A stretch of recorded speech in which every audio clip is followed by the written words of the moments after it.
अब मैं तीसरे गुरु की बात कर रहा हूं, मिलन कैसे हुआ। तीसरे गुरु की बात। लेटा, और आपको पता कि मच्छरदानी तो मेरी बहुत बड़ी कमजोरी है, उसके बिना तो मैं सोता भी नहीं। तो मच्छरदानी को चारों तरफ से दबा करके बिछावन के और लेटने लगा। जब लेटने लगा तो मेरी कोहनी तकिए तक पहुंची लेटने के लिए। इतने में आवाज आई इससे रहना की तरफ से, जबकि वहां कोई दूसरा था नहीं। तो बिना लेटे आधा लेटा था और इस तरफ प्रकाश। जब मैंने पीछे देखा पीछे भाई जी खड़े हैं। यद्यपि हमारे उसमें बरामदे में लाइट नहीं थी, हमारे आश्रम में बिजली थी नहीं, कुटिया में 5 साल में बिना बिजली के रहा हूं। लेकिन सामने थोड़ी दूरी पर हॉस्पिटल था, वहां की लाइट जलती थी। उस लाइट में भाई जी एकदम स्पष्ट दर्शन हो रहे थे। सफेद कुर्ता धोती पहने भाई जी, और आयु भी लगभग 70-80 साल के करीब, वृद्ध शरीर, कुछ थुल सा। चर्चा तो नहीं करूंगा क्या हुई, अभी समय नहीं आया। उसके बाद अगले दिन फिर वही घटना ज्यों के त्यों, तीसरे दिन फिर वही घटना ज्यों के त्यों। तीसरे दिन जब भाई जी चले गए, फिर हमारे गुरु भाई थे। तीसरे दिन की बात, वो दूसरे कमरे में, मैंने जोर से आवाज लगाई तो वो बोले क्या बात है। तो मैंने कहा अभी अभी भाई जी आके चले गए, भाई जी आए थे। वो मुझको कई बार रोते देख चुके थे भाई जी के लिए। भाई जी साक्षात राधा रानी, ये विश्वास था।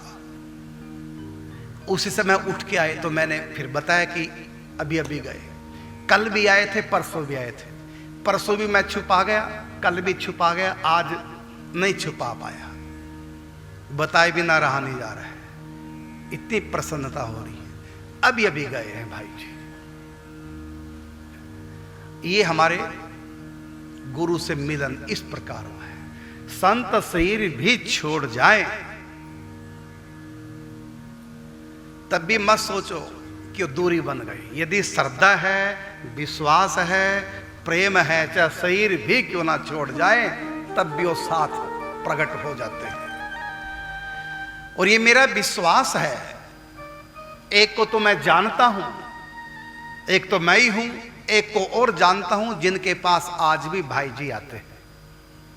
और कितनों के पास आते हैं हमें मालूम नहीं, लेकिन मेरा विश्वास है न जाने कितनों के पास आते होंगे। 2 का तो पक्का ही है, एक वो और एक मैं। दूसरा कौन, दीदी जी जानते हैं, लेकिन यहां नाम नहीं लूंगा। उनके पास भाई जी आते हैं, और कितनों के पास आते हैं नहीं पता। 2 का तो पक्का है। तो संत भले सही छोड़ जाएं, तब भी अधिकारियों के पास वो आते हैं। और बाद में हमको पता चला, जब हमने राधा महाभाव दिनमणि राधा बाबा इस नाम से पुस्तक जब पढ़ी, साधु कृष्ण प्रेम की लिखी, जो पहले नटवर नाम से थे और जो पूज्य बाबा के परम कृपा पात्र शिष्य हुए हैं, तो उस पुस्तक में हमने पढ़ा, उसमें बाबा लिखित रूप में अपने साथियों को समझाते हुए कहते हैं कि भाई जी का शरीर भी छूट जाएगा तब भी भाई जी अपने शरणागतों को संभालेंगे और उनके पास आएंगे। ये बात बाद में हमने पढ़ी और अनुभव पहले करे। बाबा ने कहा था, लिखित रूप में दिया था अपने, ये अपना गंभीर तंजी दूलीचंद जी दुजारी जी और गोवर्धन जी, चिमलाल गोस्वामी जी, इन सबको लिख करके दिया था कि भाई जी यदि कोई लीला करना चाहे, अलग बात है कि तुम लोगों को अपने से दूर कर दें, लेकिन वो दूर भी क्षणिक होंगे, कुछ दिनों के लिए दूर रखकर भी वो संभालते रहेंगे। यहां तक कि भाई जी का सिर पहले छूट गया, तुम लोगों का बाद में छूटा, तब भी आप अपने आप को बेआश्रित नहीं मानना। तब भी भाई जी समय समय पर आकर के सबको संभालते रहेंगे। ये उस पुस्तक में लिखा, हमने पढ़ा, लेकिन हमने पढ़ा था बाद में और अनुभव किया पहले